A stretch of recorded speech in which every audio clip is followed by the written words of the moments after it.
Serapis among the Roman populace. The Romans also adopted the Greek practice of associating Serapis with healing, leading to his veneration in the Roman healing cults. The Serapeum of Alexandria, the primary temple of Serapis, continued to be an important religious and cultural center under Roman rule. When the original Serapeum was damaged by fire in the late 1st century CE, it was the Roman Emperor Hadrian who ordered its reconstruction, underscoring the significance of Serapis in the Roman religious landscape. He built basically a replica of the Serapeum in his backyard.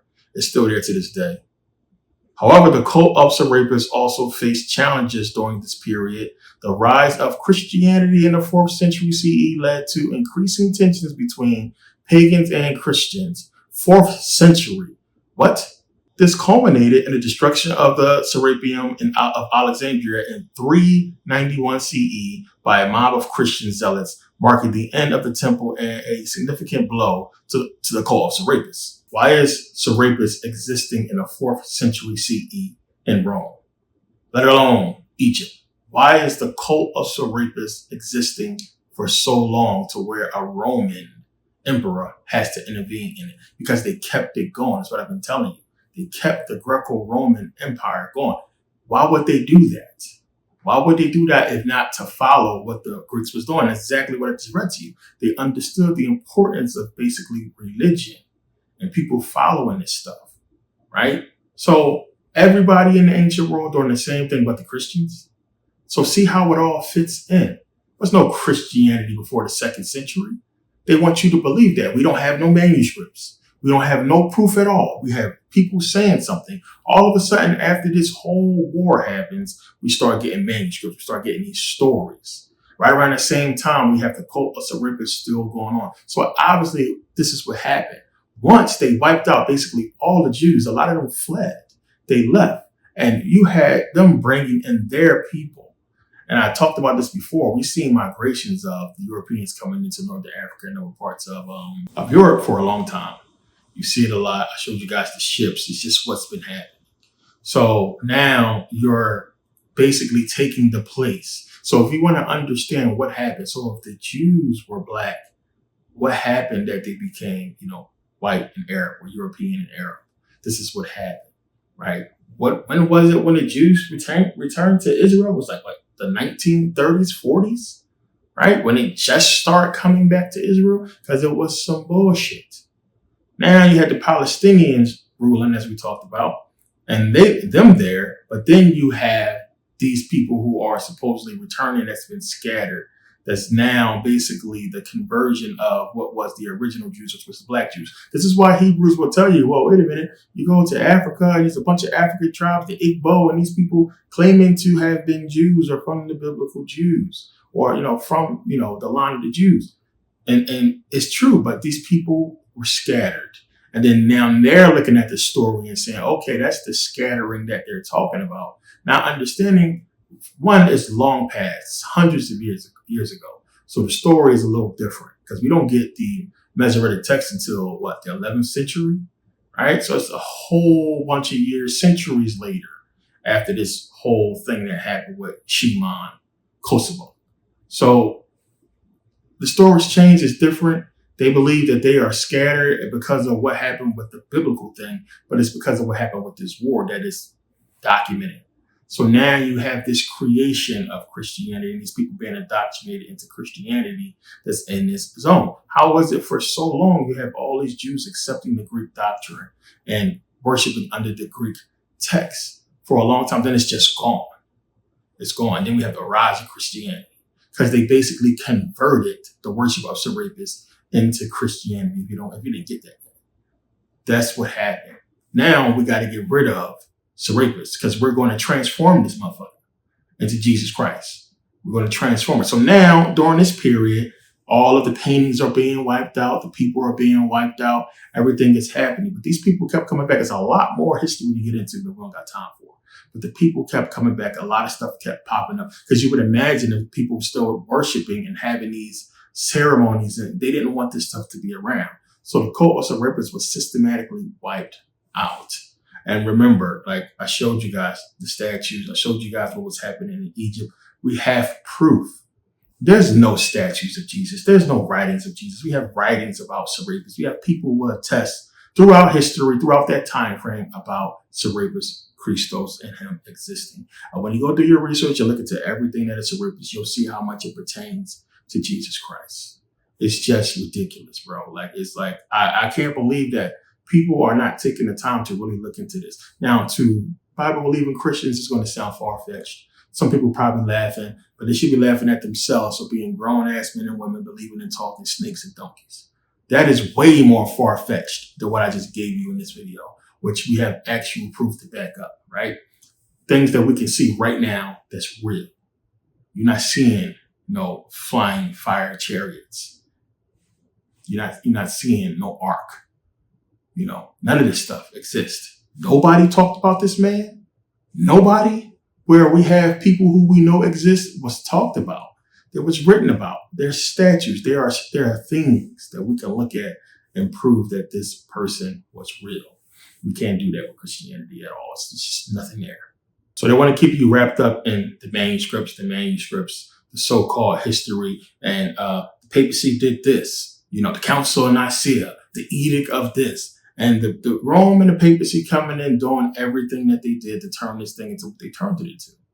You understand? Because now we can move out of these little Roman areas and these areas we done conquered and conquer the world. So as I said, they had a plan. And then we can see that plan. One, now, if you are creating the Holy Roman Empire, you cannot go out and be killing people and doing all kinds of things. You have to hide behind somebody. And this is where we have the Arabs come into play. Right? Arabs come into play and they're wiping out many African territories and African nations, taking them out. We know what happened with Spain. We know what happened to Northern Africa, wiping them out, right? And then we have the Crusades later on. And the Crusades happened, and anybody that was against the papacy and what was going on, if you had any of the documentation from any of the religions back in the day, any of that stuff, all that stuff was burned, people was killed, people was tortured, to wipe all that out to make Christianity the valid, religion across, basically the world besides the Arab world. And it's what happened. It's the empire, right? The empire.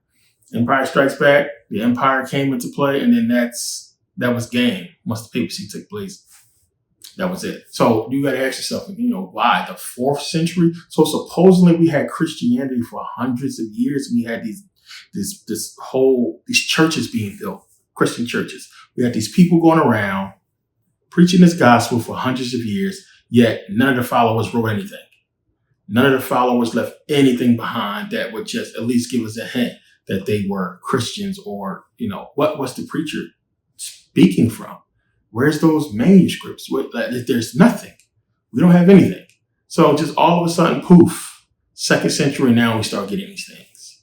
Right. And then it still took them a couple hundred more years to actually set up, a Bible, the real established Christianity. So it's a lot that I left out in this video, man. It's a lot to get into. I mean, just as I talked about before, one, the symbol for Christianity was not Jesus. It's a different symbol. It was basically the symbol that Constantine supposedly saw on Milvian Bridge. And we know that the logo, you might as well say, was of the lamb, the sacrificial lamb. And this is all, after the 2nd century, once it started being established. And then they eventually say, hey, you know what? We need to put a man in this place, a man that could be worshipped. And we know it's so many things that's spoken about around that. And they clearly got the vision or, the image of that man from Serapis. What I don't understand, man. What more do you need to see? I mean, clear as day.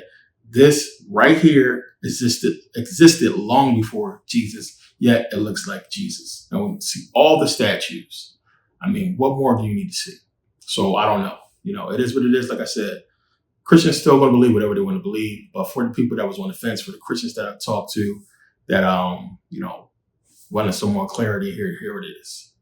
And again, this is my interpretation. This is from my research. But I promise you, if you go do your own research, you're going to run into the same shit. And you have to understand what, and the thing is this, man, you got to know what books to read. You got to know where to go. You got to know what to look for. And people don't even know how to Google.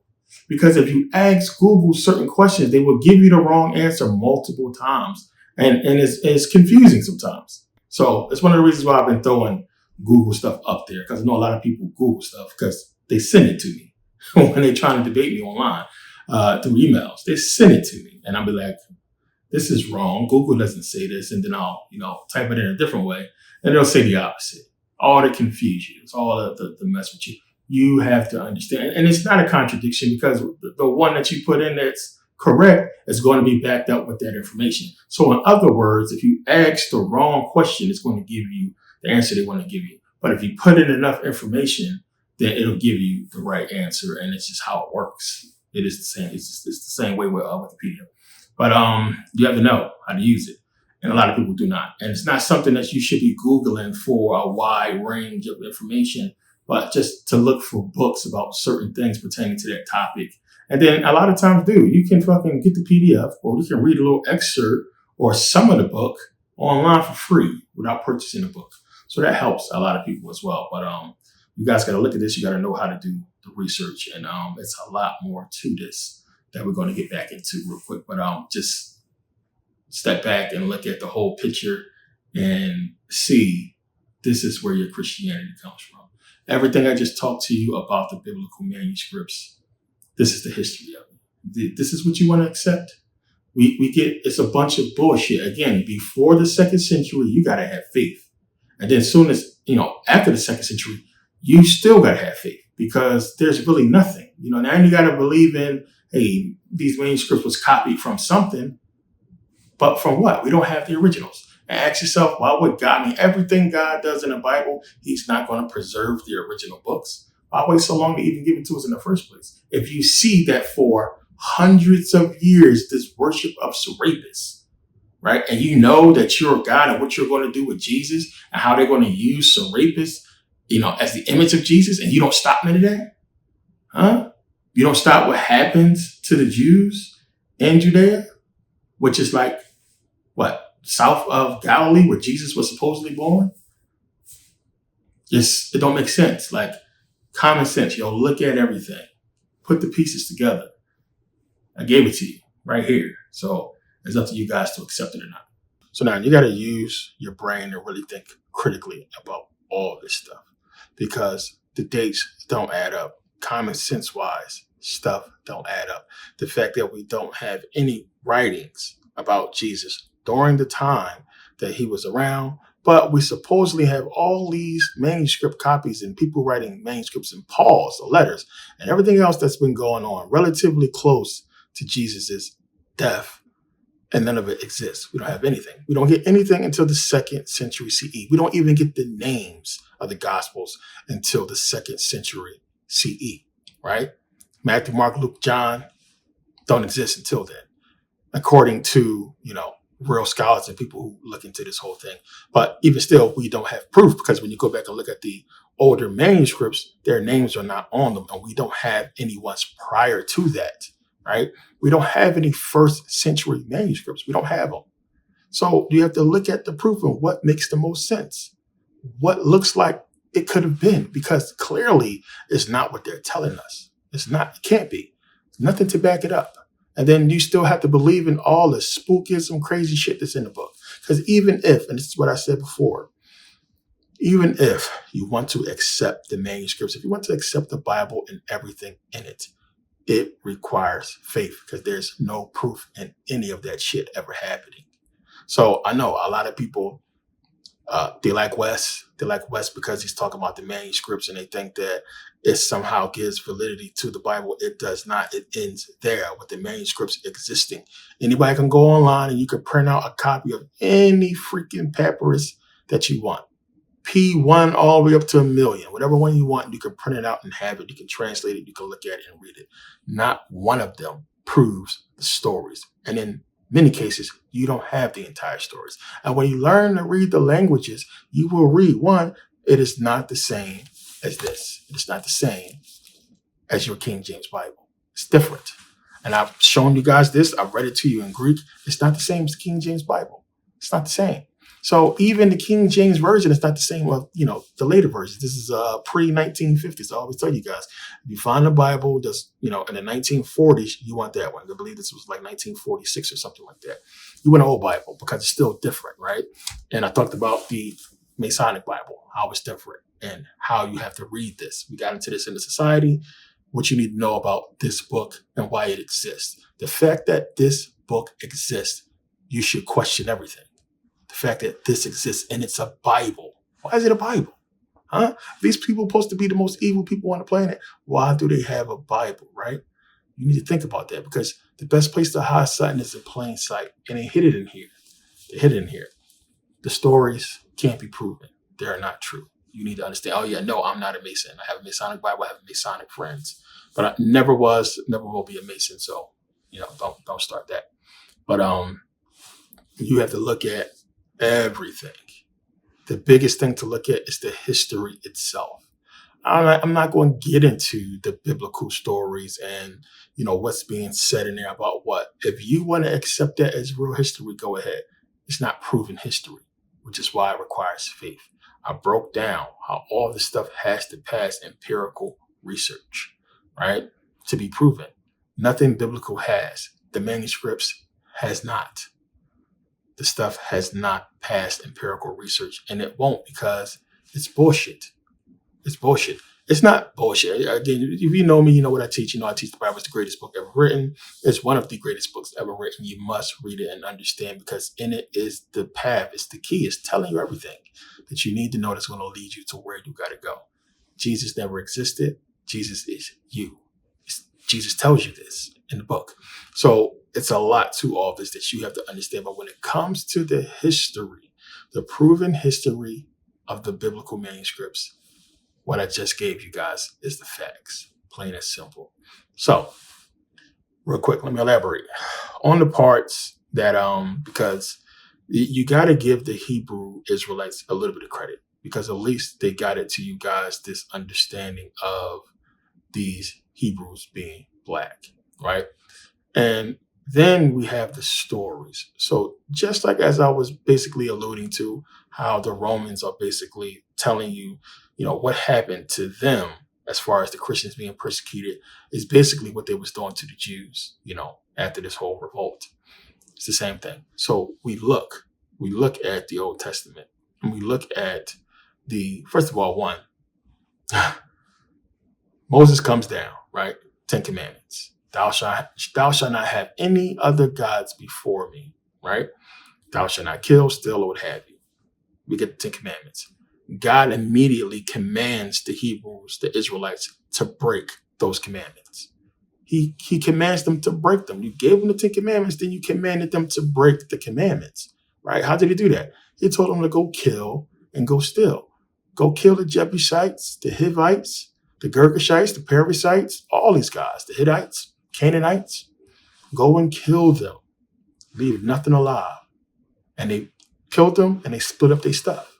And the account of this stuff is in the book, right? So we have this happen. And then again, when you trace back these people, these tribes in the Bible, the Jebusites and all of them, they go back to the line of Ham, which Ham is supposed to be the progenitor of the black race, black people. There's no history, proven history about any of these tribes in the Bible. So obviously they're alluding to actual black people, African people that existed in these lands that they took. Look, what's wrong with y'all? Put it together. We have the conquest of Greece and Rome, right? We have this biblical story of these Israelites going out and conquering. It only fit one people as far as the conquest, and that's the Greeks, right? What is Septuagint written in? Greek. New Testament written in Greek, right? But we go look at Greek history and look at the wars of the Diadochi, where you had them after Alexander died, going out and conquering Northern Africa, conquering Europe, right? They're the only people that fit this conquest. It just so happened to be the conquest of black people, right? It's right there telling you what's going on and what happened. That's something we can look at and prove what happened. You're not going to be able to prove this stuff happened as far as the conquest of the Israelites because nobody talks about these people. Nobody talks about Herodotus never mentions the Jews. He doesn't mention them. Now, this is a Greek historian. If all this stuff was going on where you have the Greeks being mentioned in the Bible, who is being mentioned in the Bible? The Greeks and the Romans. Huh? And then you read the fact that you have with Paul, who supposedly wrote Romans. What was Paul telling these people? Hey, get the people to do this. Basically giving them rules and laws or what have you. And Romans is telling you what? Obey your government. That the government, your government, was ordained by God, right? These people, the powers that be, were ordained of God. Pay your taxes, obey your government, all the stuff that's in Romans is pertaining to basically governments and ruling people is what the people should obey. It's in there, right? So what does that sound like to you? That these people, well, getting people indoctrinated, giving them laws and rules based on religion that they controlled. So they can do everything now based off of these laws and rules. The same thing we see today. It's the same shit. That it's countries now. We still use religion, but it's like if you're a citizen of this country, you have to obey this because you're a citizen. Now, if you get people to go out there and get their guts spilled all over the ground and give their lives because of religion, right now it's because of, God and country, patriot. But back then, you have to think about it. What would make a person, I talked about this before, what would make a person pick up a sword? I mean, that's some nasty work. Pick up a sword, a spear, a mace, all that stuff. Run out in a battle where you got 100 people coming at you with the same type of equipment. And you're going to stand there and get your shit bashed in for what? Because some nigga told you to do it? Huh? You're going to get your head cut off, your guts all over the ground, just like that. Family, wife, don't have no father. Just like that. For what? You had to really get the people to believe in something because, I don't think your odds of surviving are very low. So what type of money, is there? You have to be desperate. It has to be something. But these people believed. We read about Valhalla, these people talking about going to, heaven and so many amazing places if they died, and it was dying for the religion. And even when the Jews was being persecuted after this whole war, the people that was left behind, if they was practicing, if they did anything Jewish, they was persecuted, they was hung, right? They was put on a cross, they was crucified. So this stuff we can see, as I said, in the New Testament pertaining to the Christians, Jesus namely, was happening to the Jews. I talked about this with Josephus, who basically talked about going by and seeing people hanging on crosses or what have you, and pertaining it to Christians. But this is what they was doing to the Jews when you go and read about everything that was happening with the revolt, right? Shion Kosovo or what have you. So this is what was happening. When you read all this stuff and you start reading into it, it sounds the same as what was happening to, the Christians, supposedly. So yeah. There's so much I left out for time's sake because I didn't want to make this a super long video. I think I did enough with this video and Dad's game and a bunch of other stuff that's on here. But at the end of the day, we all know Christians are going to accept what they want to accept. It don't matter what you say. 1 + 1 is 7 to them. It's not 2. So it is what it is. This video is namely for my people, the Christians who I talked to, or former Christians I talked to, who wanted a little bit more information and wasn't able to find it, to their satisfaction. Hopefully this video helps. This was for you guys. I really appreciate the conversations that we had and, just the good spirited conversations and people just really seeking knowledge and not, a status or trying to be above somebody. And I'm not coming for nobody's position or title or nothing like that. I'm simply about the truth. And when you cross that line, as I said before, I'm going to defend it. I don't care who you is. Now, I may not look like what you want me to look like, or I might not be the most entertaining, elegant, speaking person or what have you, but I stand on the truth and I'm going to always do that. Plain and simple. I'm going to put it out, especially when it's pertaining to us, when it's pertaining to our history, because we have been so, led astray, corrupted, and destroyed by this gospel. It don't make no sense. And we don't follow it. So it's the most craziest mind control that's out there for Black people. We don't follow this shit. So why are you holding on to something that you know in your heart you don't follow? You don't really believe in it. So what are you doing? So people will argue with you. I'm a Black man trying to help Black people, trying to help everybody, but they will argue you down about this Bible and they do not follow it. What is that? That is mind control. But yeah, come over here with truth that's false. You can't prove it. We're not accepting it. So, I'm going to be critical about stuff that I hear that people are saying is true pertaining to biblical religion or anything that's, along the lines of these topics that we talk about in this, conscious circle or in this whole movement of information. So you guys should be more critical. You guys shouldn't be allowing people to just step in and say anything to you.